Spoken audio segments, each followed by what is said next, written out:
Marty Grunder, I'm President and CEO of the Grunder Landscaping Company and the Grow Group in Dayton, Ohio. I love the mantra, all planning is good.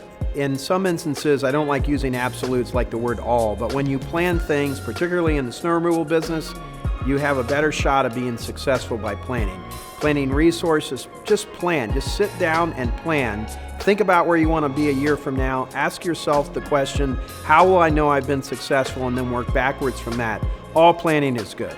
Patience and perseverance are very important in any business, especially the snow removal business. I know there's ups and downs where we have a season that there's a lot of snow, where there's not snow. Sticking with things is very, very important. You went to great lengths to put a strategy in place. Now stick with it. And I think the most important thing about strategy is deciding what you're not going to do, what you're going to say no to, and then not do those things. Oftentimes we get focused in adding a new piece of equipment, adding a new market, starting a new department.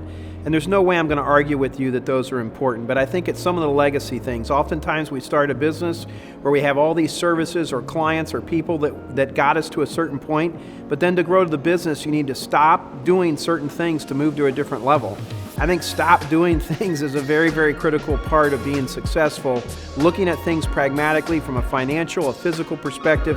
What do you want to be known for? How are we going to be successful? And then stop doing those things that are roadblocks to those successes. I think the best thing that you can do to make your place a great place to work is the sharing of information. And I know that sounds trite and it sounds simplistic, but for people to feel like they're part of a team, not only do they want to know what a win looks like, where the team's going, but they want to directly know how their actions on a daily basis contribute to that win.